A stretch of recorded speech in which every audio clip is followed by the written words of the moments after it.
કે આ દુનિયામાં ગણપતિ મહારાજને સૌથી પહેલા શા માટે પૂજવામાં આવે છે? કૈલાસના એક ખોપડાની અંદર ભગવાન શંકર બેઠા છે, માં પાર્વતી બેઠા છે, બંને ધ્યાન મગ્ન છે અને બંને ભાઈઓ રમી રહ્યા છે. નાના ભાઈએ મોટા ભાઈને કીધું, મોટા ભાઈએ નાના ભાઈને કીધું કે હું મોટો, અને બંને વચ્ચે શરત લાગી કે દુનિયાની પ્રદક્ષિણા ફરીને જે આવે એ સૌથી મોટો. અને આપણે બધા જાણીએ છીએ કાર્તિકેય નીકળી ગયા મોરનું વાહન લઈ અને ગણપતિ પાસે તો ઉંદર, પોતાનું શરીરે મારા જેવું કેમ કરવું?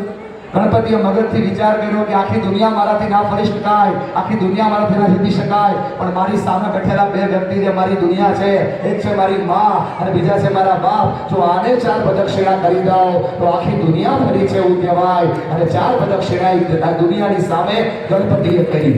આ 4 પ્રદક્ષિણા સમજવા જેવી છે ડોક્ટર સાહેબ. તેની પ્રદક્ષિણા છે ને ક્ષમાની હતી, કે આજ સુધીમાં જેટલી ભૂલો માતા પિતા અમે કરી છે ને એને માફ કરનારા બનજો. બીજી પ્રદક્ષિણા છે ને એ સમર્પણની હતી, કે અમે તમારા માટે સમર્પિત છીએ.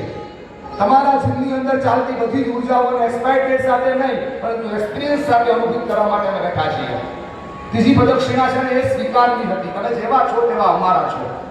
અને ચોથી પ્રદક્ષિણા છે ને એ આભારની હતી, કે તમારો આભાર કે તમે અમારો ઉછેર કર્યો છે. ભગવાન મહાદેવની આંખ ખુલી, જેવી મહાદેવની આંખ ખુલીને ગણપતિને સામે જોયા, મહાદેવે કીધું કે શું થયું? બોલે બાપુજી આવું થયું.